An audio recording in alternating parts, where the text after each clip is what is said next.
We were not slain in full by she who thirsts. We were broken, yes, but we endured, and from ashes something stirs. She who thirsts, our eternal tormentor, was not the death of us, not truly. Her scream shattered the glory of the Eldar and carved a wound into the stars, but her triumph was incomplete. We remain scattered, dying, dreaming, but not extinguished. Our empire lies in ruin, and the birth of Slaanesh still echoes in every cracked soulstone and silent craft world. We became ghosts in our own legend, a proud people bound to twilight.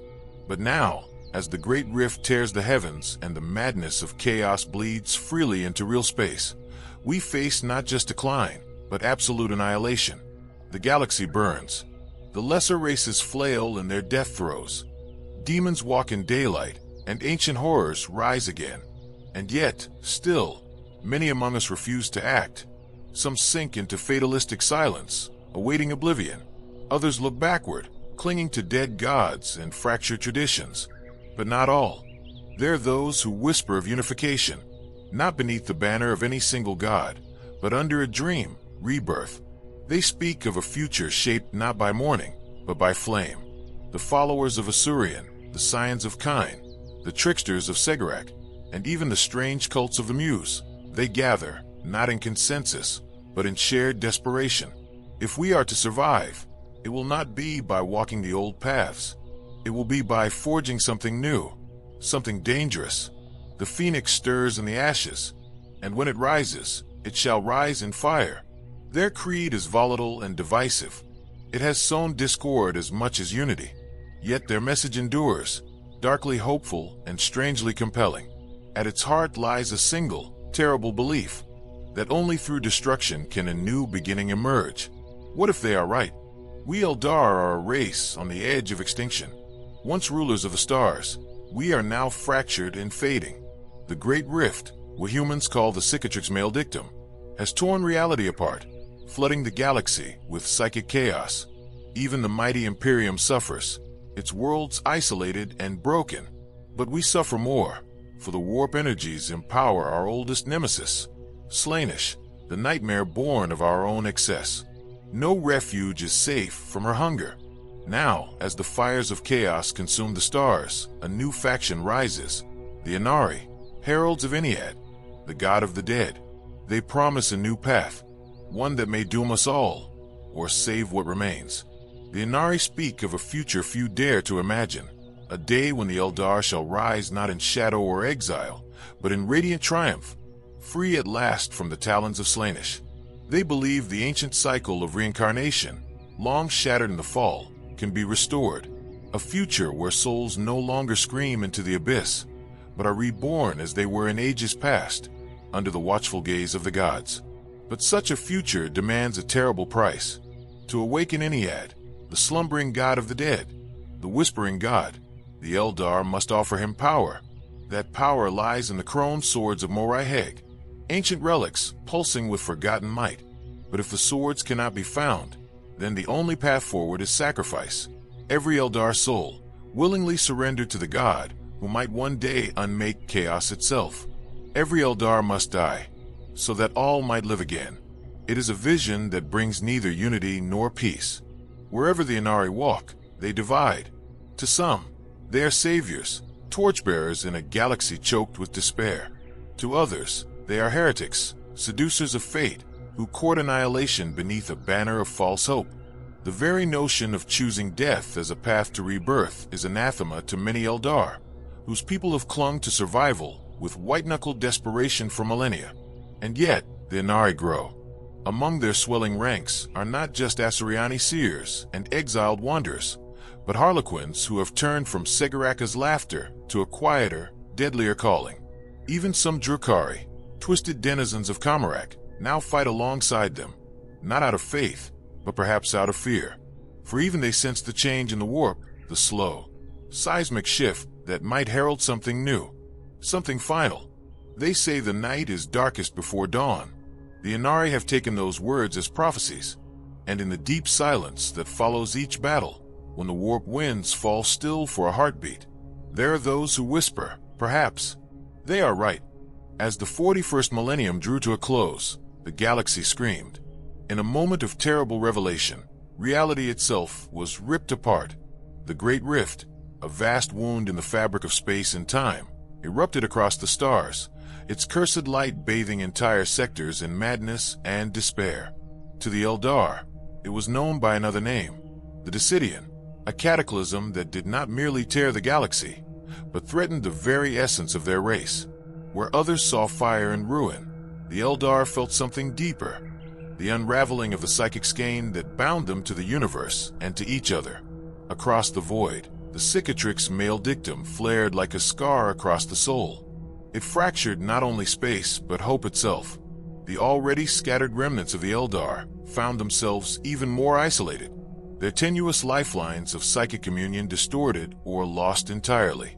Desperate signals were hurled into the screaming void by farseers and spirit seers alike, seeking any reply from kin long unseen. Two craft worlds never answered. There were no explosions, no final cries of warning, only silence.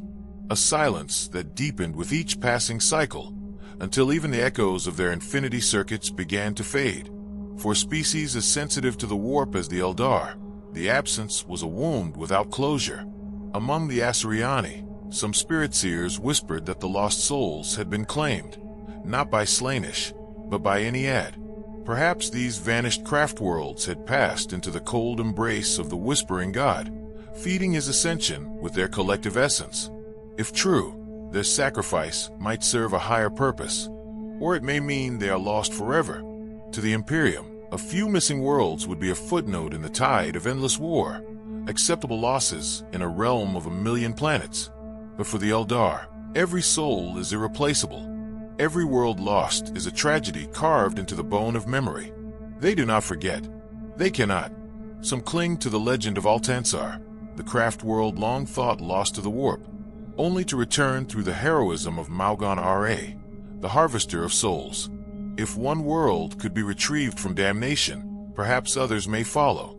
But such hope is a fragile flame in a gale of cosmic horror. And instead of unity, the losses have only widened the fractures. Among the Eldar, trust is rare and easily broken. Old grudges flare anew, and whispers of blame travel faster than reason. Even as the storm of chaos swells, threatening to drown all, the Eldar turn inward, fragmented shards of a once great race, each struggling to find meaning in the darkness. Whether the vanished craft worlds are gone, or waiting in the deep, one thing is certain: the hour is late, and the soul of the Eldar hangs in the balance. Geography alone hindered unity. The Eldar craft worlds were scattered across the stars, and even the ancient webway, once a secret highway between realms, had become twisted and torn by warp storms and imperial fury. Only the Harlequins could still navigate its haunted corridors with impunity, striving in vain to mend the rift between the Asuryani and the Drukhari of Kamarak. But centuries of bitterness ran too deep. Isolation and mistrust grew sharper, not softer. At the cultural heart of the Eldar, the psychic wound of the Dithidian festered. No race so attuned to the immaterial could ignore the great scar of the cicatrix male dictum, a raw, pulsing reminder of all they had lost. Its pain echoed in every mind, a dull ache beneath every thought. Some say the rift would never have come to be without the Eye of Terror, a scar birthed in Slanesh's monstrous arrival. Now across the galaxy, the Eldar and Drukhari alike were plagued by waking nightmares, visions of guilt, rage, and despair. Many turned to war, striking out against old enemies and former allies alike, channeling inner torment into bloodshed. As the violence escalated, many blamed the Inari and their growing influence, particularly in Biel-Tan. That craft world was split in two. Some hailed of Rain as a savior, while others condemned her as a harbinger of doom. Her arrival was followed swiftly by catastrophe, a Slaneshi invasion and the shattering of Biel-Tan's infinity circuit. Yet in the wreckage, something new emerged. Ivrain had summoned forth a being, part avatar, part omen, drawn from the broken bones of the craft world itself. Its presence marked the stirring of Ennead, the death god of the Eldar. For the first time in millennia, a sliver of true hope appeared, that perhaps through death, their souls might be saved from She Who Thirsts. Except, perhaps, for the Drukhari. Their psychic powers, long atrophied through cruel necessity, may have cost them the chance at salvation.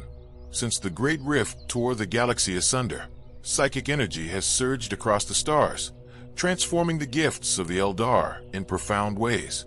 Most Farseers agree this surge, commonly known as the Dithidian, is responsible, bleeding vast amounts of warp energy into reality. Among all Eldar, the Asuryani of the craft worlds are the most psychically attuned. Without their cultural discipline, the path system, which focuses the mind on a single pursuit to avoid destructive temptations, this eruption of power might have driven them to madness. But the path was designed for such times. It transformed their minds into fortresses, capable of withstanding the torrent of raw energy. In many respects, the craft world Eldar weathered the storm better than any other race. Their way of life, rooted in control, vigilance, and restraint, was the perfect armor against psychic overload. Farseers walking the witch path began experiencing visions, far more vivid and immediate, precognitive insights that pierced the veil of fate with unprecedented clarity. Across the craft worlds, psychic wards burned out rapidly, consumed by the rising tide of warp activity, yet quickly regrown from psychoreactive materials to keep demonic threats at bay. This new era also awakened unexpected talents. Even those Eldar who honed their bodies over their minds, aspect warriors and other martial paths, found their abilities heightened through the balance of discipline and power. The echoes of the war godkind resonated more fiercely than ever, channeled through their exarchs like lenses of divine wrath. When the howling banshees charged into battle, it was not only their war cries that rang out, it was the wind itself, screaming with them in rage. The striking scorpions, ancient masters of stealth and sudden death, now moved like shadows given form, vanishing utterly into the gloom of war-torn battlefields, their presence known only in the final moment of violence. Where once they had crept through ruins and undergrowth with uncanny silence, they now seemed to phase between dimensions, materializing from shadow and smoke to tear their prey limb from limb in an instant of brutal, surgical precision.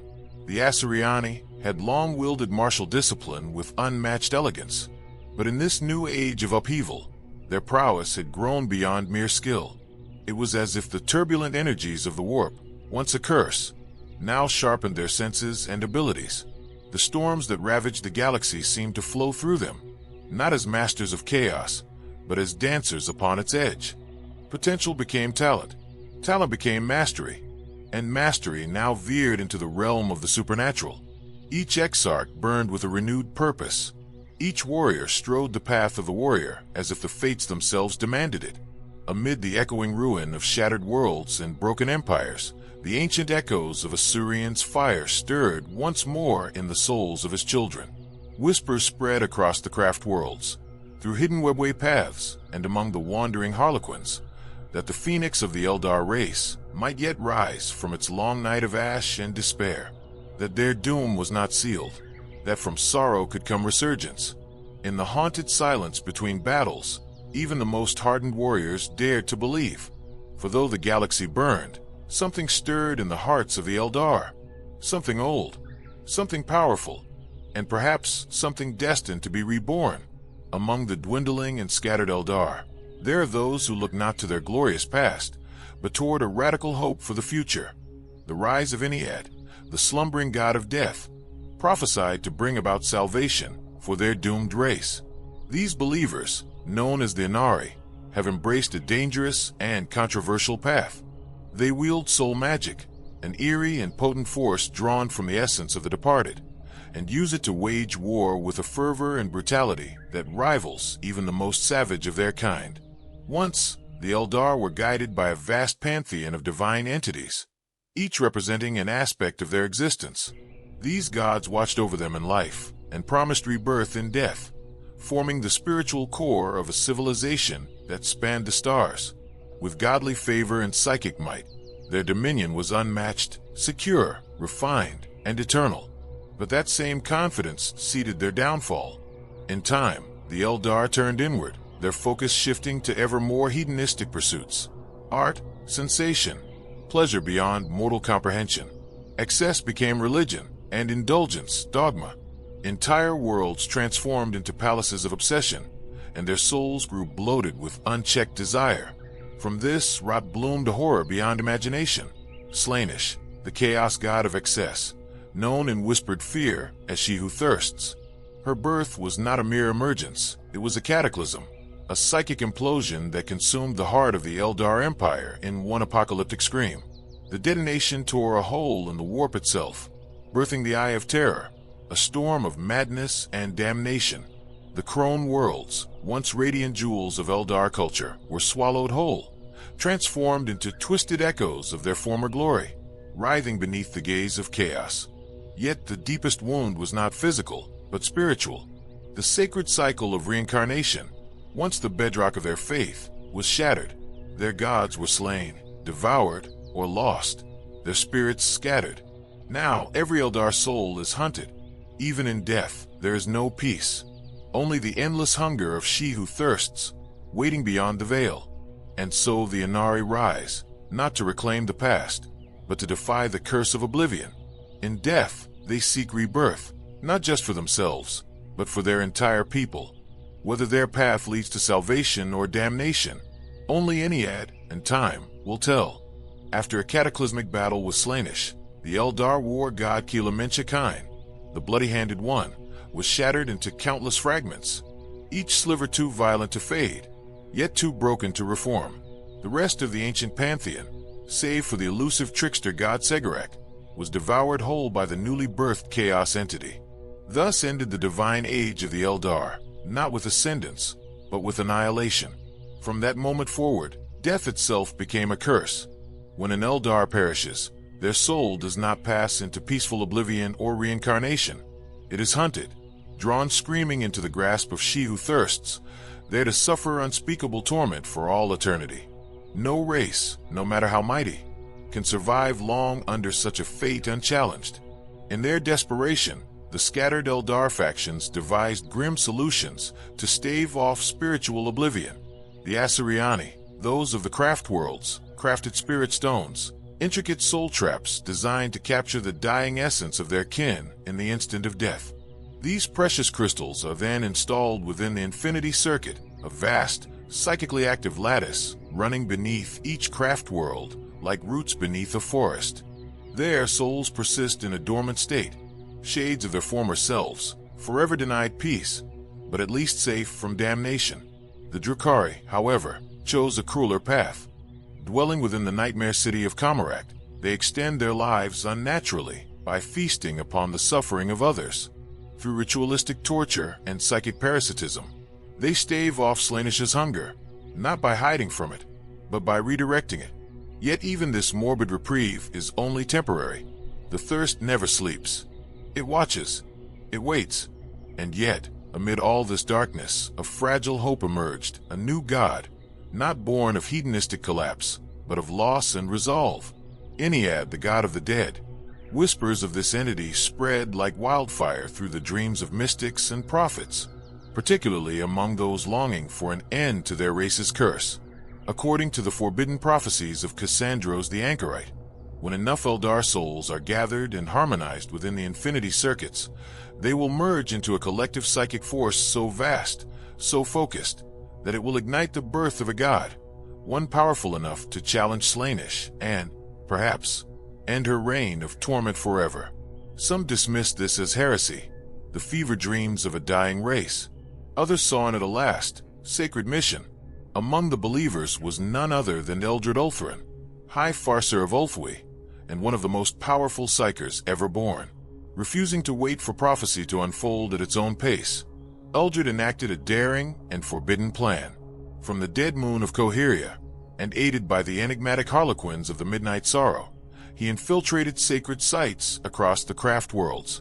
There he stole the crystalline corpses of long-dead seers, their spirits still slumbering within, and cast them like seeds into the warp winds of destiny.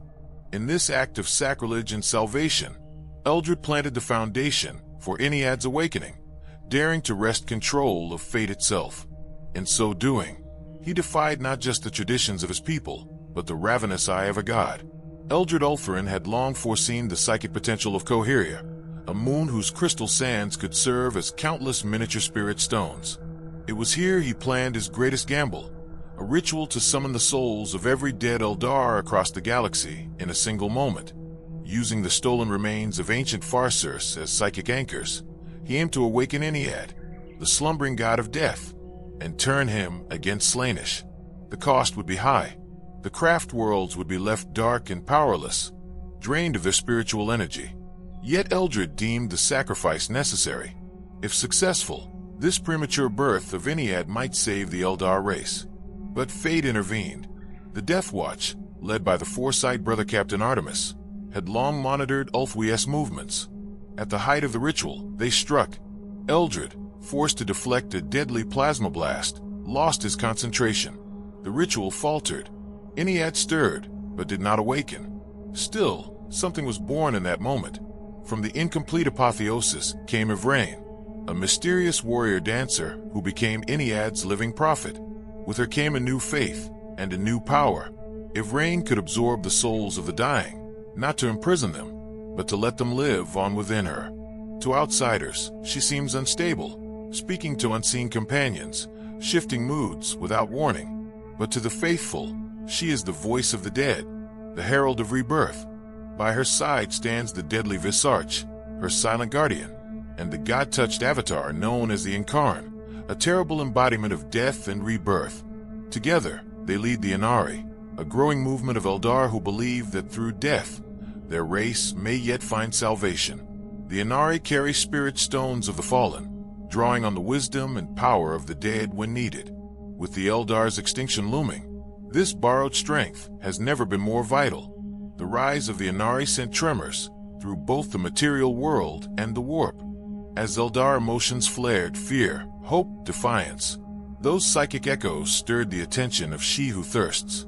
Slaanesh, eternally attuned to the soul song of the Eldar, watched with renewed interest.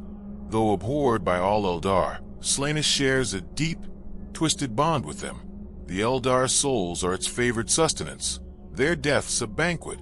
So when the cult of Ennead began to rise, worshipping a god of death and soul preservation, it did not go unnoticed. To Slaanesh, Ennead was a direct threat. This new god represented stillness, endings, and loss, the very opposite of indulgence and sensation. On Bealtan, where a massive demonic incursion shattered the craftworld's infinity circuit, Slaanesh found not a feast but a void. The souls that hungered for had been taken, not devoured but reborn. That energy had manifested as the Incarn, the divine avatar of the Whispering God.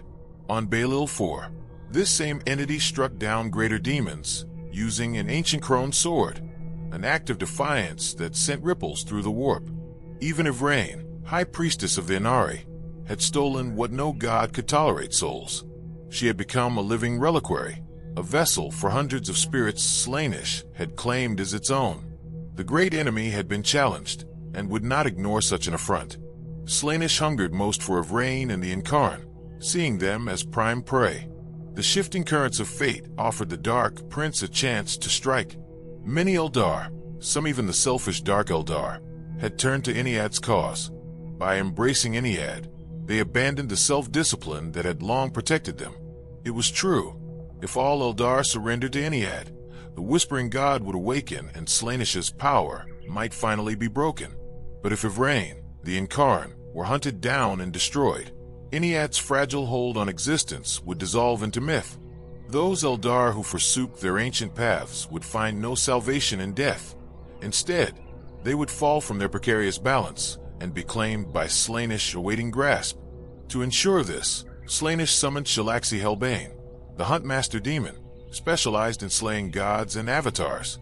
Banished centuries ago by the Grey Knight's demon hunters, Helbane had languished in the torturous abyss. Now his sentence ended. The demon lord prepared to return to the material realm and extinguish Ennead's prophets. Success would restore his favor with the Dark Prince. Gathering old allies, including the vengeful symbiote Sileski and a retinue of Slaaneshi heralds, Helbane plunged into the webway, leading a war band of 30 fiends, their cries echoing with mad anticipation.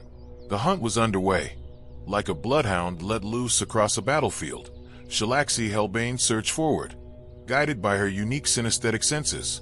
a twisted gift from Slaanesh that allowed her to taste the resonance of Ivrain's soul in the air like sweet perfume. Her pace quickened into an unrelenting sprint, talons tearing at the ground.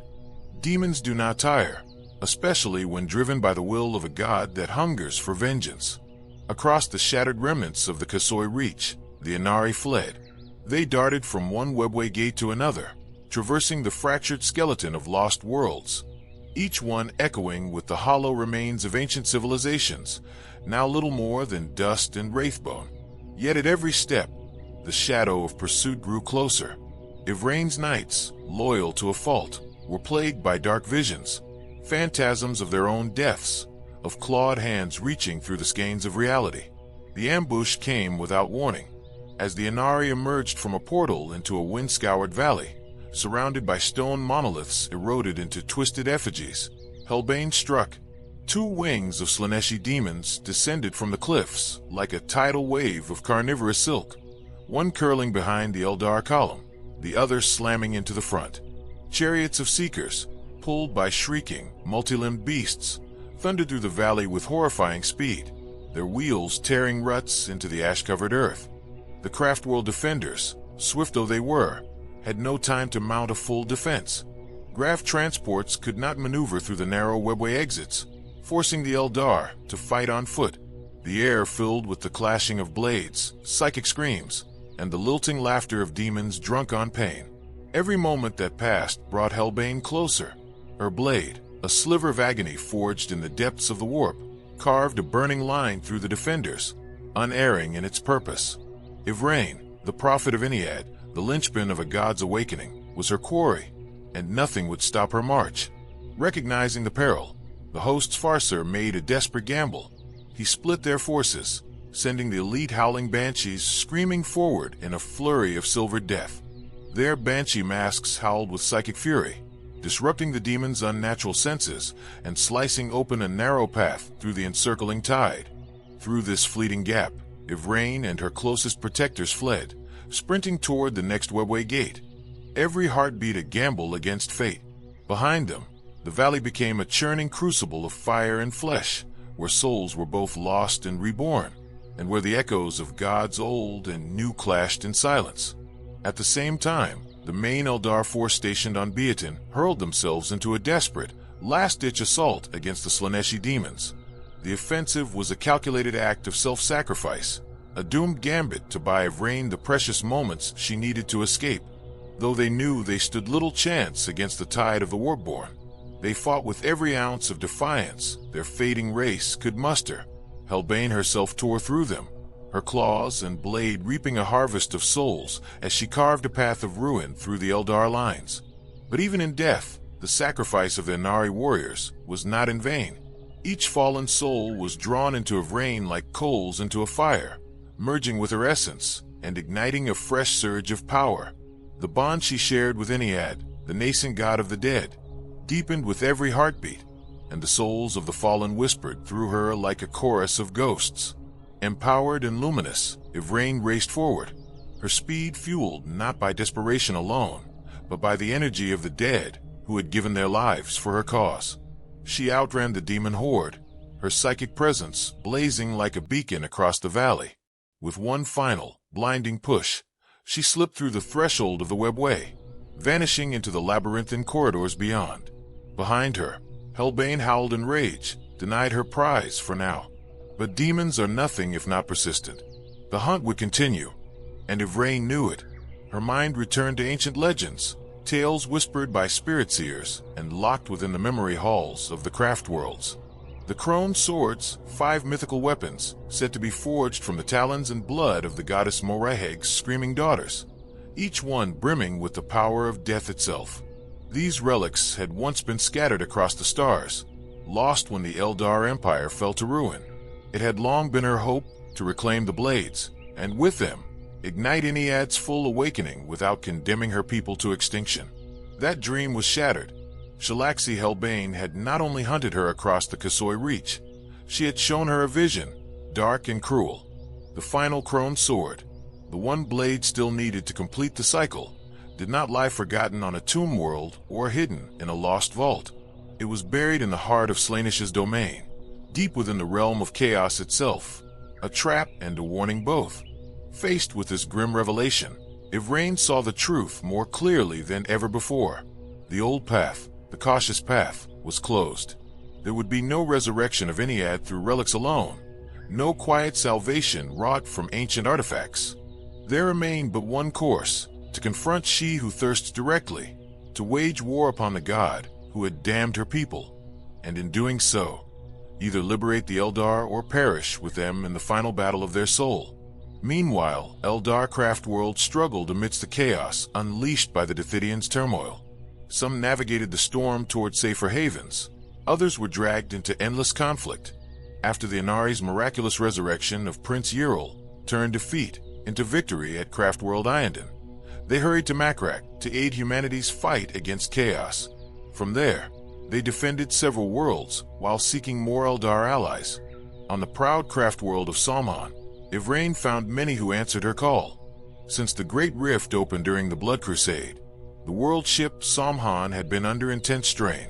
It sacrificed 5 clans in a brutal campaign to push back the blood-crazed hordes on Upsilon, securing a hollow victory before vanishing, leaving the planet's human survivors shaken and uncertain. Meanwhile, the Craft World's fleet fought fierce space battles against Imperial Navy forces and abandoned the Despoiler's armada. Initially, Yvraine's call to arms sparked concern among the seers and clan leaders, fearful it might deepen divisions in the already fractious Samhan. A council convened in the tribal heart of a cryo-wilderness biodome, where beneath the shimmering dome, elders spoke of ancestors, spirits, and uncertain futures. For a brief moment, unity seemed possible. Then suddenly, the skies above erupted as a Drakari strike force emerged from a forgotten webway gate, intent on killing Yvraine. Their blades missed, as Phoenix Lord Jane Zar appeared to defend her. What had been a peace gathering turned to fierce battle, forcing the Inari to retreat. Elsewhere, the Craftworld Alatok focused on its own missions. Despite the chaos surrounding them, its Puritan leaders remained convinced the Necronter were the galaxy's gravest threat. Their seers glimpsed a looming void, a geometric rift threatening to consume all. Alatok's visionary Lukashay had struggled for years to decipher this dire prophecy, known as the Risen Doom, revealed to her in a fevered dream. At the Seer Council, she spoke hauntingly of the sea of dead stars, warning of the catastrophic fate that might unfold. Shaken by the grim vision of what lay ahead, the leaders of the Eldar factions moved with uncharacteristic urgency. They could not afford hesitation, not when the ancient threat of the Necrons stirred once more. Even if it meant weakening their own defenses, they launched a rapid series of surgical strikes to prevent the awakening of another tomb world. Their timing was ruthless and precise. On the very day the Hyrek dynasty began to rise, the Eldar struck with coordinated fury, cutting down the Necrons as they emerged from their stasis tombs. At the spearhead of this operation was Illic Nightspear, the legendary ranger whose ambushes were whispered of even among the enemies of the Eldar. Under his command, the Necrons never had a chance to fully activate their war engines. They were silenced before they could even speak. In tandem with their military response, the Eldar leaders sought to bolster alliances that might help their faltering civilization endure. They deepened their collaboration with the Harlequins of the Frozen Stars, those enigmatic servants of Segarak whose aims, though cloaked in riddles and masks, temporarily aligned with the Eldar's own desperate need to suppress the Necron menace.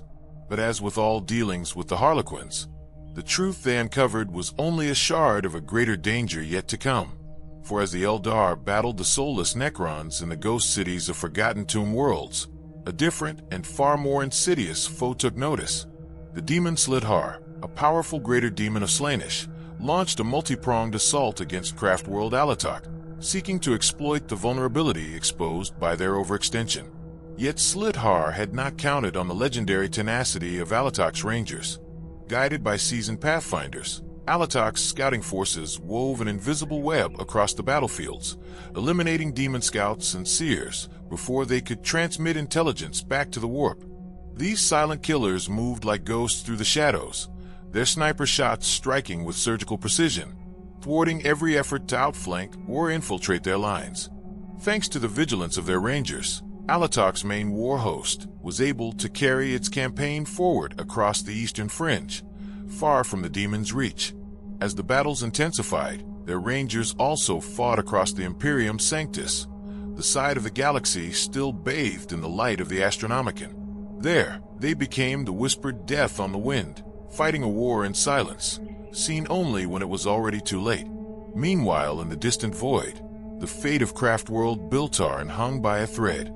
The catastrophic damage sustained by its Infinity Circuit's Wraithbone core, once the spiritual heart of the ship, had fractured the immense structure from within. Once a proud moon-sized arc gliding through the stars, Biltarn now drifted in broken segments, its survival tied increasingly to the rise of the Inari and their promise of a new path for the Eldar. As cracks spread through its spirit matrix, and its core sang with the dying echoes of 1,000 souls, those who remained aboard Biltarn clung to hope not out of certainty, but because no other hope remained. Biltarn had become more a fleet than a single craft world, its strength nearly halved by internal strife sparked on the corrupted paradise of Ysulia. The fractures led to near civil war, deepened by Yvrane's influence as many followers turned to Ynnari, worsening the craft world's already dire state.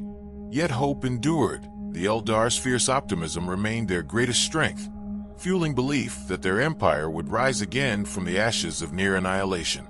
Biltarn soon proved its resilience by projecting power over a wider front than ever.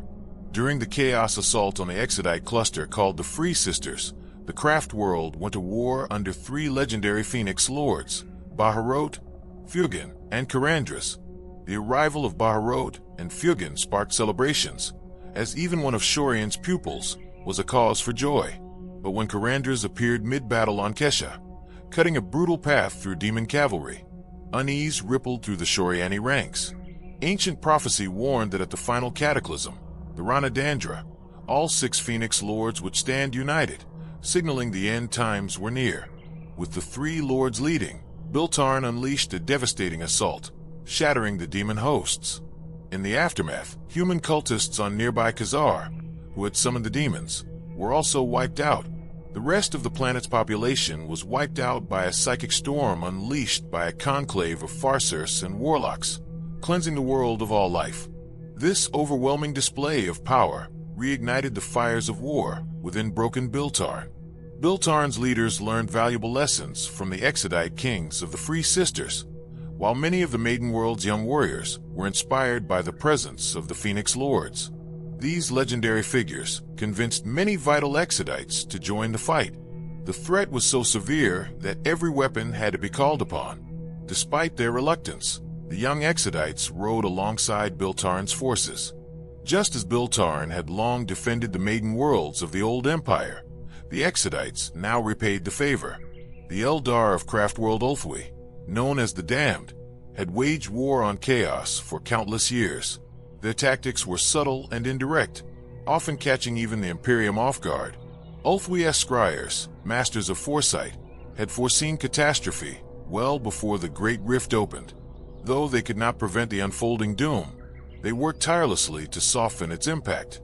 With great subtlety, Ulthwi manipulated conflicts across Segmentum Obscurus, aiding lesser races against chaos wherever possible. It was here that High Farser Eldred, who had orchestrated the gathering of the Crystal Seers on Coheria, first sensed Yanit stirring in its slumber. For millennia, the Seer Council of Ulthwei defended the Eye of Hera and nearby worlds from chaos, holding the line until Avedon's Chaos Alliance finally shattered it. Their greatest victory was ensuring Yvraine reached the Shrine of Hera on Makrak, first through a grand ritual that birthed her across time and space, and then by force when the Black Legion tried to stop her. This allowed Yvraine to pull Primarch Robud Guilliman from the brink of death. At Makrak, the Daughters of Kine channeled Yanit's power to sustain Guilliman indefinitely, blending Eldar insight with Adeptus Mechanicus technology. This act reshaped the Imperium. With Guilliman revived and able to reach the Emperor's palace, humanity's fate rested in the hands of a leader with unmatched mental strength and strategic skill. Humanity gained the precious means to hold back the encroaching darkness of chaos, if only temporarily. Though their efforts unfolded in shadows, subtle and unseen by most, the seers of Ulfway forged a vast, resilient psychic shield that endured through countless invasions and assaults. This invisible barrier was humanity's silent bulwark against the rising tide of corruption, a testament to the tireless vigilance of those who watched the threads of fate and sought to bend them away from ruin. Yet, no defense, no matter how mighty or well-crafted, can last forever. Even the watchful seers of Ulfway found their shield imperfect, vulnerable to unseen weaknesses and hidden fractures. Their scryers tirelessly scanned the shifting currents of the future, searching for the faintest glimmers of instability, those fragile cracks where chaos might yet find purchase and pry open the gates to devastation. Among the countless imperial worlds under Ulfway's gaze, some festered under the rule of corrupt leaders, governors and counselors who cared little for their people, prioritizing selfish greed or cowardice even as the shadow of chaos crept ever closer. When diplomacy and warnings failed, Ulfway's custodians resorted to more direct, drastic measures, mobilizing elite war hosts of the Black Guardians, supported by covert squads of aspect warriors. They struck swiftly and decisively. These silent warriors dismantled corrupt regimes, assassinating the incompetent rulers and purging their networks. Their mission was clear: to replace weak leadership with steely-eyed commanders and inspired governors, men and women who would stand firm against the encroaching chaos, stewards worthy of their worlds. Each restored planet became a beacon of resistance, a strengthened link in humanity's fragile chain against the relentless chaos tide. The seers of Ulfway knew their war was never-ending, but with every world saved, the spark of hope burned a little brighter in the darkness. This ruthless cleansing came at a heavy cost to Eldar lives, for Ulfway's seer council prized speed and ruthless efficiency far above diplomacy or subtlety. Such harsh pragmatism was starkly demonstrated during their brutal strike on Cadmus Tertius, a world teetering on the edge of damnation.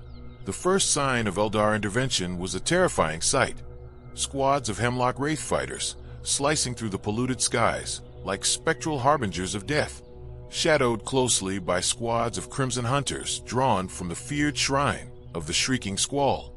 Cloaked in psychic mist, the Black Hemlocks appeared almost as phantoms, their arrival announced by the eerie silence that fell before the storm of destruction. Despite withering barrages of anti-aircraft fire that claimed several psychopilots, the Eldar flyers pressed onward without hesitation, weaving through the deadly flak with preternatural grace and determination. They unleashed relentless bombardments on the towering spires of Cadmus Tertius ruling cities, saturating the population with waves of psychic despair so overwhelming that entire districts were consumed by mass suicides and despair-driven madness. The strike was no mere assault. It was a surgical intervention. The assault shattered a grand and profane summoning ritual orchestrated by the planet's decadent and vain rulers, a desperate spell intended to tear open the veil between reality and the warp, inviting the dark legions of Slaanish's demonic host into the mortal world. By quashing this ritual in its infancy, Ulfway's forces prevented Cadmus Tertius from plunging fully into the abyss, forestalling the creation of a warp-infested nightmare that would have surely drawn the harsh judgment of the Emperor's Inquisition and ended in a merciless exterminatus. Though the price in Eldar blood was steep, their victory preserved countless human lives and bought precious time in a galaxy spiraling ever closer to ruin. It was a grim reminder that salvation often demands sacrifices few are willing to pay, and that sometimes, to stop the darkness, one must become a shadow of himself. The planet's destruction was narrowly avoided, but the Eldar envoys sent to inform the new rulers were driven off at gunpoint. Instead of gratitude, the black-clad Ulfway were branded as murderers accused of regicide. Tensions ran high and harsh words were exchanged. Though the Eldar withdrew, the conflict was far from over. The new leaders, free from chaos and corruption, became obsessed with vengeance against the Eldar. Under a false Palai flag, Adonis' fleet approached Isurian Ani watchers. Severely outnumbered, several Ulfway vessels were destroyed before the survivors slipped away into the void. Cursing the short-sighted Monkai, who had sacrificed lives to save Ivrain's followers, Astrobal Vet, supreme overlord of Camorra, sought revenge. Ivrain's rise and her transformation into High Priestess of Inid triggered a metaphysical invasion, flooding demon legions into Vet's carefully crafted city. He managed to quarantine the breach at great cost, but the warp gate and its horrors still gnawed at the subrealms holding them back. Vet could not strike Ivrain directly without acknowledging her threat, so he worked through puppets and whispers, stirring cabals, covens, and cults to attack the Inari unknowingly on his behalf. Some targeted Inari within Camora's fractured realm to weaken Ivrain's cause. Marquis Valkair of the Lords of Ironthorn sought to undermine them. Through shadowy whispers and covert emissaries, the Archon learned that his bitter enemies, the Cabal of Poisoned Hopes, had converted to the Inari cause and were recruiting at their fortress in the Howling Spire. Valkair saw a cunning opportunity to crush his old enemies without engaging in a costly, drawn-out hunt for Ivrain herself. By feigning conflict with the Inari, he masked his true intent and unleashed his kill squads in a sudden, brutal assault on the Howling Spire, an ancient fortress of great strategic and symbolic importance. Grafcraft glided silently through the swirling, eerie green mist that clung to the landscape like a shroud, their sails slicing through the fog like the predatory fins of unseen leviathans stalking their prey.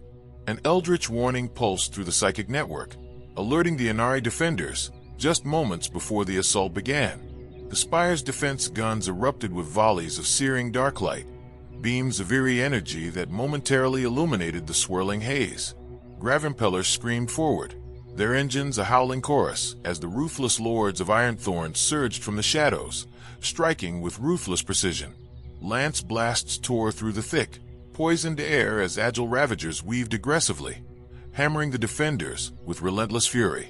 Dark Eldar warriors were vaporized by devastating energy beams capable of shredding entire tanks in seconds. Others fell victim to toxic needles, their screams muffled as venomous toxins coursed through their veins. Some were ensnared in thorn metal webs, cruel contraptions designed to immobilize and rend flesh with merciless efficiency.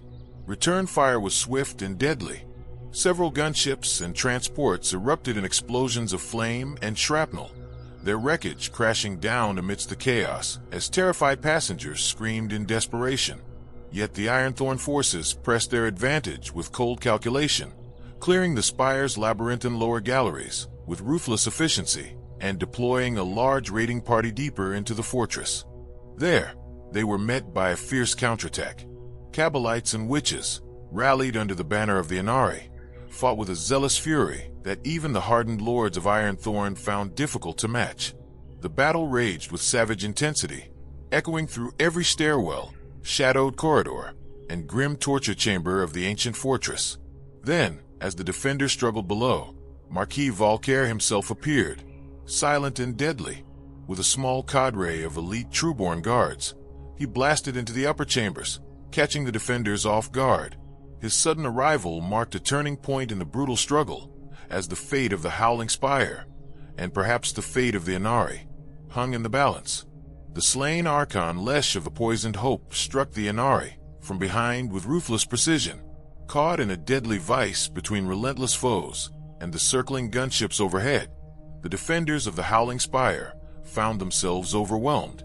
One by one, the Inari warriors fell, their cries swallowed by the storm of violence until the stronghold was silenced, its defenders wiped out in a brutal, merciless purge. This bloody encounter was but a single chapter in the renewed and bitter infighting tearing through the Dark Eldar. Resentment toward the Inari cultists had ignited into open hostility, fracturing alliances as many turned with venomous fury against those who followed in it. Yet, even under siege and hunted on all sides, the followers of Enid were far from powerless. Violence, betrayal, and rivalry were the lifeblood of Camorra, and this fresh schism only deepened the chaos and strife that defined the fractured city-state.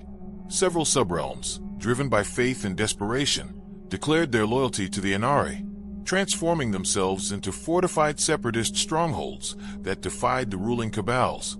Despite Supreme Overlord Vex's relentless efforts to crush this rising threat, the influence of Enid continued to spread like wildfire through the underbelly of Camorra. Employing a network of shadowy intermediaries, Vex dangled enormous bounties for the head of Ivrain, the charismatic high priestess of Enid, attracting ruthless hunters, mercenaries, and assassins alike.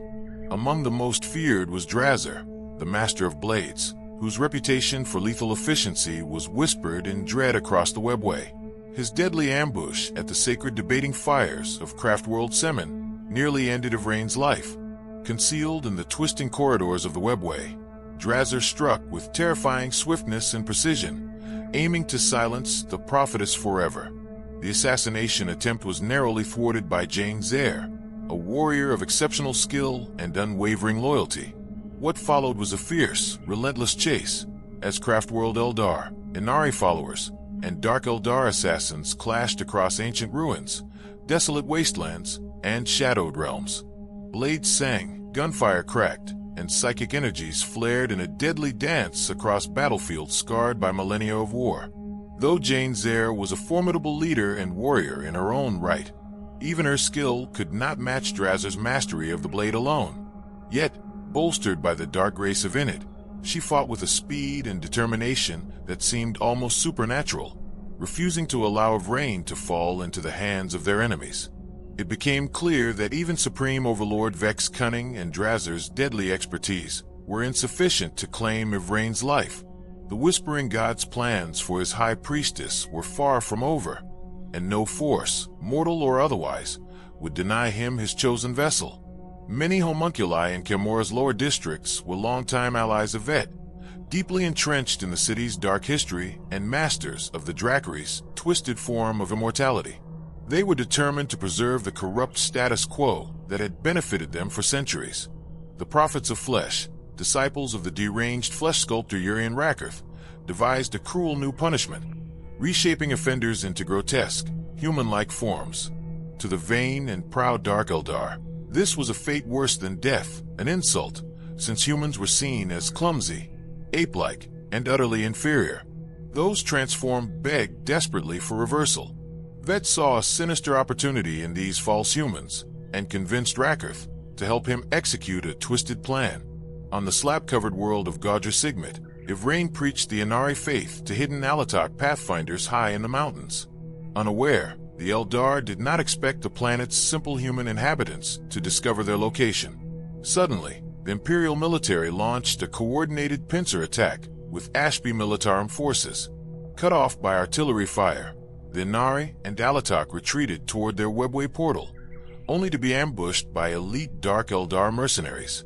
Trapped between the Dark Eldar hammer and the Astra Militarum anvil, including Vet's false humans, the Inari were nearly wiped out. Only the summoning of the Incarnate, born of the massive death toll, allowed a fractured command to break through and escape. The embattled Craftworld Iyanden teetered on the very edge of annihilation. For countless cycles, it had endured relentless assaults, from devastating chaos armadas sweeping through the void to marauding warp warlords laying waste to its outposts, and the insidious tendrils of Kraken twisting reality itself. Each day brought fresh bloodshed, and the once proud bastion found itself besieged from every side. Its sacred halls and pristine biodomes became battlefields soaked in shadow and despair, marking what many feared was the approaching end of Iyanden's long and storied legacy. But then came Nikishaw, an entity woven from the fabric of nightmares and warp-born madness. The Noctis Adena cast its ominous shadow across the heavens. With a gesture that seemed to tear the very air asunder, it ripped open a massive rift within one of Iyanden's most sacred biodomes, a shimmering wound that pulsed with raw, untamed chaos energy. From this horrid breach spilled forth the full fury of the warp's dark essence. Unleashed upon the once tranquil glades were horrors beyond reckoning. Blood crushers, hulking abominations of twisted metal and flesh, crushed trees and shattered stone beneath their colossal feet. Flesh hounds, driven by ravenous hunger, tore through Eldar defenders, their howls echoing with unholy ferocity. Greater demons of Nurgle, bloated and festering, oozed plague and corruption as they marched forward, their very presence wilting the life around them. Plague-bearers droned in unending, maddening chants, their grotesque forms spreading rot and despair like a creeping blight. Amid this carnage, the lithe and sinister demons of Slaanesh appeared with deadly elegance. Trilling and singing their maddening songs, they clashed against the valiant Guardian squads, Aspect warriors, and towering Wraithguard, who fought with grim determination. Spirit stones were snatched amidst the chaos, torn from fallen Eldar souls, while screaming discs whirred overhead, pursued by Zench riders cackling maniacally as they unleashed torrents of indiscriminate fire. One biodome after another fell into ruin, succumbing to the unrelenting tide of darkness. The demonic flood breached the once impregnable barriers and surged into the labyrinthine heart of Iyanden itself. Corridors that had echoed with the quiet grace of the Eldar now resounded with the screams of the dying and the clash of blade and claw. The Craftworld's defenders fought desperately, but chaos reigned unchecked, and the very soul of Iyanden was at stake. The autarchs and seers of Iyanden fought desperately, deploying ghost warrior phalanxes like blades to slice through the rapidly spreading madness overtaking their Craftworld. Yet they knew the battle was hopeless. Enemy forces surged like an endless tide, and the dwindling Eldar numbers were insufficient to halt it. Salvation came from their kin Seercraft. Just when all seemed lost, a coalition of Harlequins and war hosts from several Craftworlds arrived, having braved the horrors of the Nocturne to reach Iyanden at the 11th hour. Together, these Eldar forces contained the demonic infestation, cleansing chamber by chamber until the threat was extinguished. But unity was fragile. When Evrain first brought the Inari Creed to Iyanden, she was rejected. However, when a Nurgle naval assault followed, it was her call to her old Corsair allies that blunted the invasion. Prince Yrel led a daring boarding attack on Oganyathir, the demon prince Garagugagugger's flagship. Striking with lethal precision, Yrel drove the spear of Twilight deep into the ship's core, destroying the semi-sentient vessel from within. The victory came at a steep price. Garagugagugger struck Yrel down with a single crushing blow. His body was recovered and returned to Iyanden. Fortune smiled as Iona Arianel, the Angel of Iyanden, embraced Evrain's creed. Within Yrel's mausoleum, the priestesses purified the plague through death's energies and restored the prince to life through the power of rebirth. Once again, Iyanden had relied on outside forces for salvation, but this time those saviors brought hope and a new path forward. The Craftworld Spirit Seers debated fiercely after Evrain's deeds. Many believed that since the Inari wielded the power of rebirth and united both Dark Eldar and Craftworld Eldar, their combined control over body and soul might allow them to cross Death's river untouched, denying Slaanesh, and emerge renewed. An ambitious plan took shape within the Council of Elders. The Arianil hypothesis proposed that the Isuriani's Infinity Circuit offered a sanctuary. If enough ghost warriors protected it, the entire Craftworld could pass through death safely. If this worked for one Craftworld, why not all at once? Ariel pointed out that the Dark Eldar could regenerate bodies from flesh scraps, meaning Eldar souls could return to new vessels after the danger passed, outwitting Slaanesh and strengthening the Inari. This could rebuild their society free from the spiritual curse that had plagued them for millennia. The idea was bold and plausible, but carried risks. Without the Inari to absorb their souls, they might instead offer Slaanesh an unprecedented feast. The Crystal Dome echoed with heated arguments, no side prevailing. Meanwhile, beyond the biodome's shimmering shell, an emerald circle expanded near Athaglas, the stage for a fateful confrontation. There, Iyanden would stand as Death's champion, defying fate itself. Many Harlequins found a grim amusement in the challenge posed by the Inari. Confident in their own salvation and mastery over the web of fate, they nonetheless felt a strange pull toward the Inari's cause, a rare opportunity to finally deliver a decisive blow to Slaanesh, their eternal and most loathed adversary. For centuries, the Harlequins had stood against the forces of excess and corruption, weaving their dances of death and illusion to mock the Dark Prince. Some among them had already pledged allegiance to the Inari, seeing in Evrain and her followers the possibility of ending the nightmare that had haunted the Eldar for millennia. They connected the rise of the Inari to cryptic ancient prophecies found within the fabled Crystal Tome of Kagarak, a relic unlocked only after the catastrophic events on Doriel. The Aldrich book hinted at a truth that thrilled and terrified in equal measure, that Slaanesh's dark dominion might not only be broken but twisted and turned against itself, unraveling the god's power forever. Yet for some Harlequins, placing trust in an unborn god was a perilous gamble, akin to crossing a yawning abyss on the thinnest of blades, or diving into the deepest ocean to snatch a rare, gleaming pearl. The risk was immense. Failure would mean utter annihilation. Still, faith endured. Like the craft-world Eldar, the Harlequins were not a unified force. Their many masks and troops were divided by competing philosophies and differing aims. Rather than wait for a single outcome, they chose action, each forging their own path through the darkness. The dreaming shadow mask allied with craft-world Alatok, venturing far into the galactic south to confront the immediate and devastating threat posed by the awakening Necrons. Meanwhile, the Midnight Sorrow Mask and the enigmatic Death Jesters pledged their fierce loyalty to Yvraine herself, working tirelessly within Inari ranks to nurture the fragile spark of hope that might one day blossom into salvation. To these Harlequins, the rise of a god of death was the ultimate cosmic jest, destroying their eternal foe by ending the very existence from which it had sprung. They embraced paradox and irony with grim delight. The Chosen of Kagarak never bore Eldar spirit stones. They believed, instead, that their unwavering devotion would summon the Laughing God to claim them upon death, a belief strikingly similar to the Inari's own faith. Among them were the Solitaires, solitary figures who walked the darkest paths willingly, playing the role of Slaanesh in Harlequin ritual plays designed to mock and ultimately annihilate that corrupting power. Yvraine sought out these elusive Solitaires whenever she could. She had witnessed one engage in a duel against a keeper of secrets on the shattered world of Baelil IV, a display of skill so haunting and precise it left an indelible impression. Yet even as she sought such allies, a shadow loomed over her hopes. The relentless demon hunter who had attacked her on Frisia, the spectral figure who haunted her waking hours and invaded her dreams, remained an unstoppable force, relentless in his pursuit. The balance between hope and despair hung by a thread, and Yvraine knew that even with the Solitaire's aid, the coming battles would test every ounce of her will.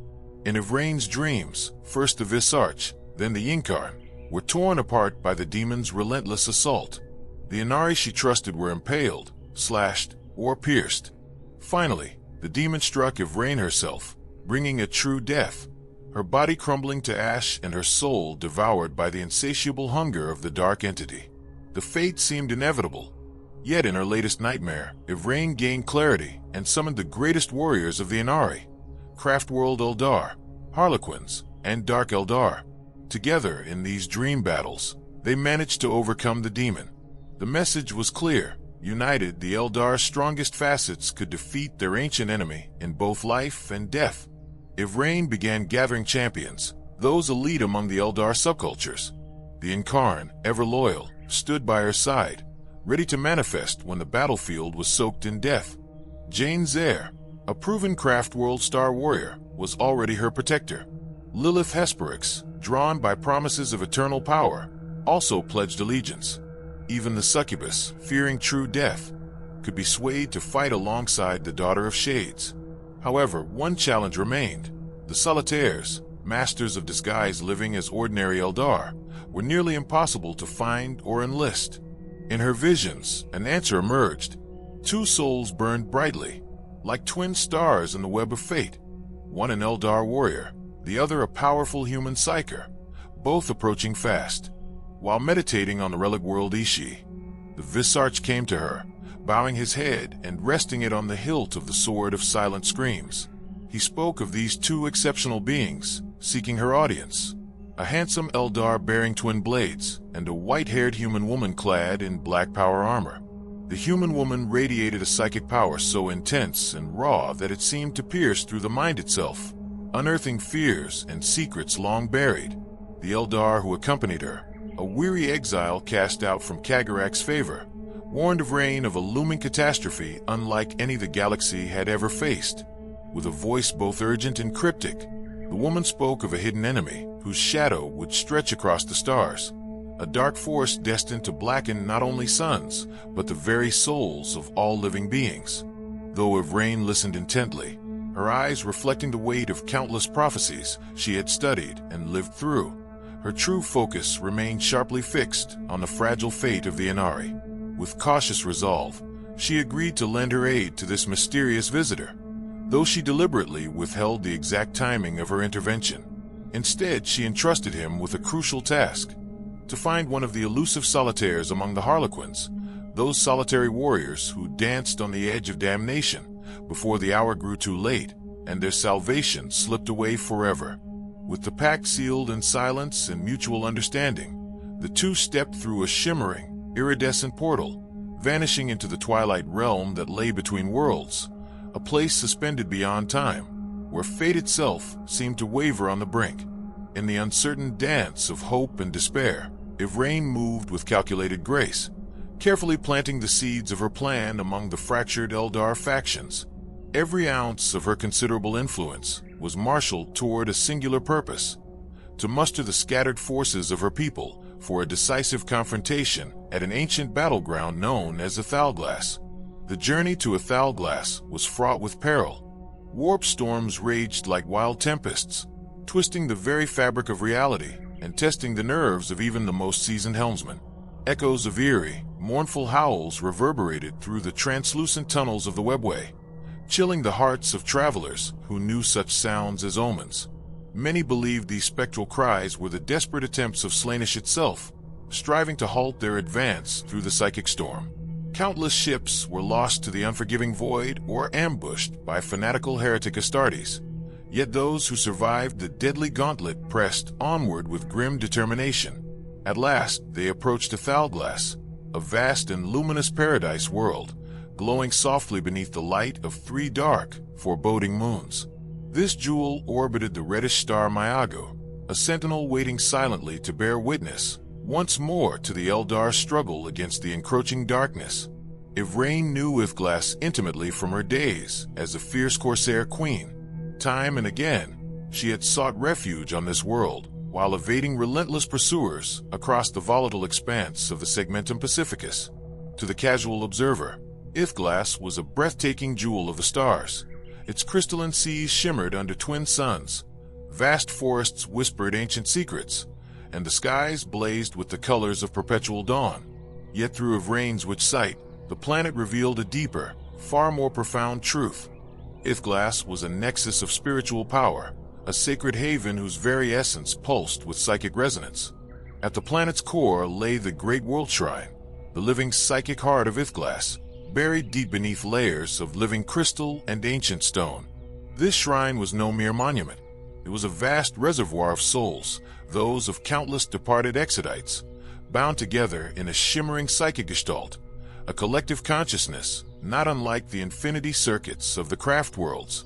It was here that the ancient protectors of the world, the Exodite clans, gathered in solemn vigil, fiercely guarding this sacred legacy. Yvraine moved swiftly toward this sanctuary, her every step charged with purpose and urgency.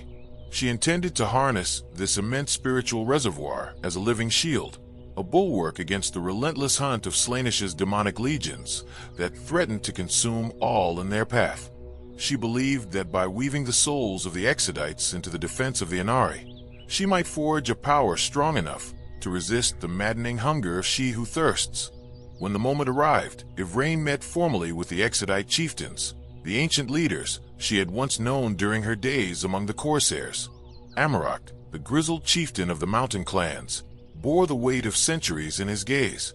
Though proud and wary, the Exodites were cautious. While they refused to throw their full support behind Yvraine's daring plan, they did grant a solemn oath not to interfere or obstruct her efforts. In the meantime, her agents and messengers, dispatched months before to the far corners of the darkening galaxy, were beginning to bear fruit. Across shattered moons, hidden craft-world enclaves, and remote wilds, those summoned by Yvraine's call began to answer, converging in secret to prepare for the storm that was to come. The delicate threads of alliance were slowly weaving together, yet the shadow of Slaanesh loomed ever closer, threatening to unravel all hope. More Eldar gathered on Ithglass of their own accord, their farsight revealing tangled threads of fate. Some sent delegations, others arrived personally, leading powerful war hosts. Around the World Shrine, these factions debated fiercely. War councils, homunculi, shadow seers, and other Eldar leaders voiced passionate arguments but failed to reach consensus. Meanwhile, secretive groups like the Cabal of the Obsidian Rose and the Mask of the Frozen Stars held back, wary of the unknown dangers lurking above the planet. All had come to influence the unfolding convergence of destiny on Ithglass, though few shared the same vision for its outcome. Ivrain expected such divisions, and had summoned those who chose her path. Jane Czar, Lilith Hesperix, the Midnight Sorrow Troop, including their deadly solitaire, and a silent fleet of corsairs in orbit, all answered her call and rallied near the shrine. Doom loomed, but with this fragile alliance of Eldar factions, Ivrain hoped to defy fate and set an example stronger than words. She waited tensely. On the 6th hour of the 6th day of her 6th week on Ithglass, a wounded Exodite rider arrived, urging alarm. A great massacre had erupted near the Equatorial Rainway, led by a towering demon unstoppable by Eldar, Exodite, or Dark Eldar alike. As the rider collapsed, the sky darkened. A bone-chilling wind shrieked through the trees, and a sickly sweet rain fell, blurring sight and soaking the forest. Then, a flash of purple light revealed Shalaxi Helbane, prowling from the wilderness like a great predator, stalking its prey. The visions that had long tormented Ivrain now proved their worth. She had foreseen this moment countless times, knew the next moves by heart, and swiftly issued orders for a coordinated counterattack. Eldar warriors and skimmer tanks surged toward the southern edge, while Dark Eldar witches and harlequins moved to the north. They clashed fiercely with ambushing packs of Slaneshi demons. Ruby beams from the orbiting Corsair fleet tore blazing holes in the forest canopy, incinerating many of the unnatural foes. Yet the demons thrived on pain and chaos, their numbers vast and relentless. Helbane's swollen hunting party fought back viciously. Gunfights, skirmishes, and lightning-fast duels erupted along the treeline. 5 champions charged to face the demon directly, their souls blazing brightly against the dark inferno. Lilith Hesperax lunged with terrifying speed, blades flashing and a cruel smile on her lips. Ivrain and the Visarch followed close behind, crone swords ready. The solitaire dropped from the canopy in a blur of shining diamonds. Jane Zer led the charge at the front, her war cry piercing the chaos. The battle that followed became legend. Helbane was isolated by Eldar battle lines who risked everything, launching relentless, coordinated strikes amid the fury of Corsair fire. No other race could have matched such precise, deadly teamwork. Ashoriani, Drakari, and Harlequins moved as one, weaving a deadly dance beneath the searing columns of light that shredded every demonic assault before it could break through. The outcome of the battle hinged on the duel between Helbane and Ivrain's champions. In a blood-soaked clearing near Ithglass's radiant world shrine, the Daughter of Shades and her chosen warriors faced the demonic hunter. Around them, Eldar forces fought as one against Slanish's minions, while at the clearing's center, under the crimson glow of Myagu, the fierce confrontation unfolded. Helbane's claws and whip-like tendrils attacked all 5 champions simultaneously. Lilith's deadly knives struck upward, but were blocked by the demon's gleaming armor. Ivrain sliced through one tendril with her chrome sword, only to have another lash out and grasp her wrist. The Midnight Solitaire drove his Harlequin's kiss, a monomolecular wire, between Helbane's ribs, the device hissing sharply. The demon trembled in apparent ecstasy before slicing the Kagarak warrior clean in two. Helbane's long spear caught Jane Zer mid-leap. The strike should have shattered her spine, but the Phoenix Lord channeled the fading power of a fallen elder beneath her, as Ivrain had taught. Jane Zer let out a fierce, echoing battle cry that reverberated across the shattered battlefield, her voice filled with raw determination and unyielding resolve. With a fluid motion honed by countless wars, she swung her pole arm in a devastating spinning strike, the blade tracing a deadly arc through the thick air. The weapon connected with Helbane's face, slicing cleanly across the demon's brow and, with a sickening crunch, bursting one of its unnatural eyes. The creature staggered back, momentarily disoriented, its remaining eye wild with fury and pain. Reacting instantly, Helbane raised its dark, spiked shield and twisted its pseudopods into a defensive posture, hissing through sharpened teeth as it snarled, the sound filled with venomous contempt. "Slanish soul," the demon spat, voice dripping with scorn, "not yours to claim." Ivrain's heart quickened.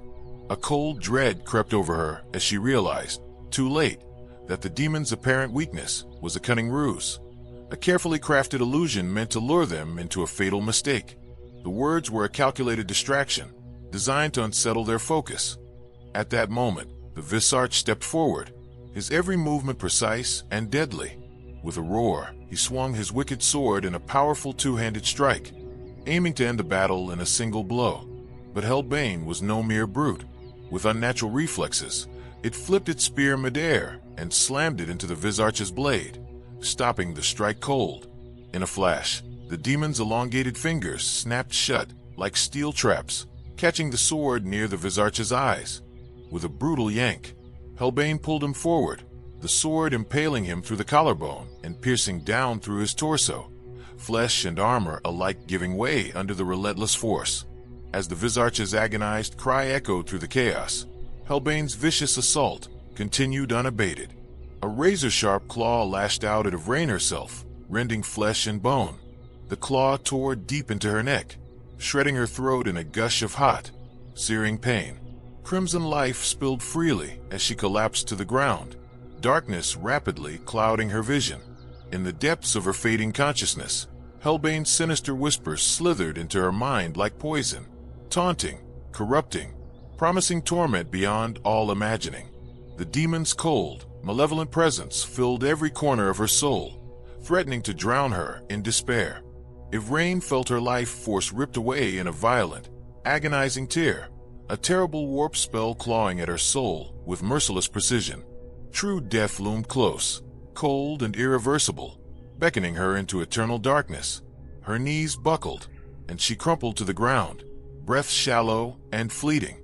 Yet beneath her, the ancient soil remained untouched by the taint of chaos, humming with a latent energy older than the stars themselves. Suddenly, a surge of pure, vibrant power welled up from the earth, flooding her veins with renewed life. The spirit of Ithglass, ancient, patient, and resolute, still had a purpose for her. With great effort, Yvraine opened her eyes and saw the Visarch's lifeless body fall heavily among the fallen leaves, a silent testament to the brutal clash. From the very ground beneath, a figure arose, the Incarn. This towering avatar, an embodiment of the craft world's deepest will and fury, radiated deadly power, its presence turning the air electric. With a deafening roar that shook the clearing, the Incarn surged forward and collided with Hellbane, the demon lord who had sought her destruction. Beneath the blood-red sky, the two titans clashed in a tempest of steel and rage. Blades flashed like lightning. Ancient Crone soared against the cruel, lethal spear of Hellbane. The Incarn struck with fierce precision, but Hellbane's spear found a terrible mark, piercing deep into its chest. Yet, instead of faltering, the Avatar only smiled wider, clutching the spear as though it were a precious trophy rather than a fatal wound. Seizing the moment, Yvraine lunged forward, her blade slicing a deep gash across Hellbane's midsection. At the same time, Jane's polearm thundered through the demon's chest, while Lilith's twin blades found their mark, piercing its eyes. A piercing, agonized scream tore from Hellbane's lips as its monstrous form wavered, flickering like a flame in the wind. Slowly, the demon began to fade, its dreadful presence unspooling into the ether. The demon is banished. Yvraine cried out, her voice ringing with fierce hope as she dropped to her knees beside the wounded Visarch, channeling the potent energy of rebirth to mend his shattered body and spirit.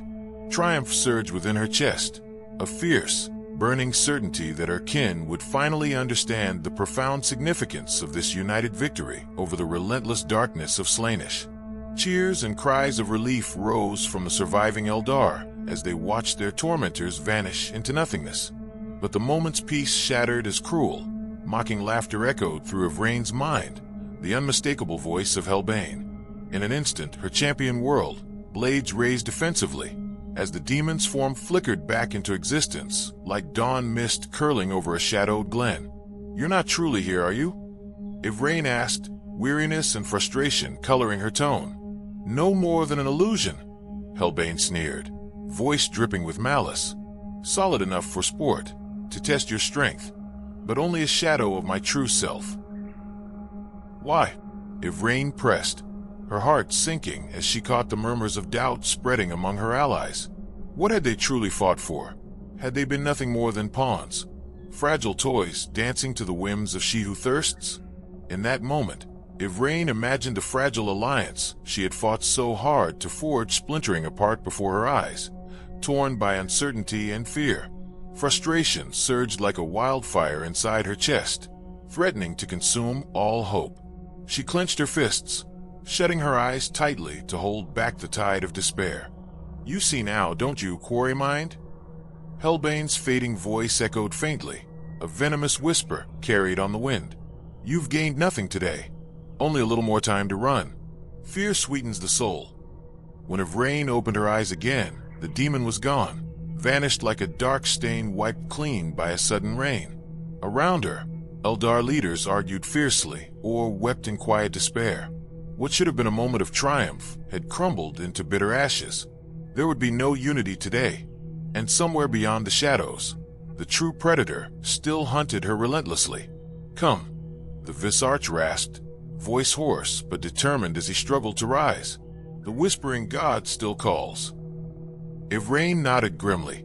Together, they left the blood-soaked clearing behind, stepping into the uncertain darkness to salvage what remained of their shattered forces. They were not defeated. Not yet. The Inari still lived, and the god of death would rise. One day, Slaanesh would fall, no matter the cost.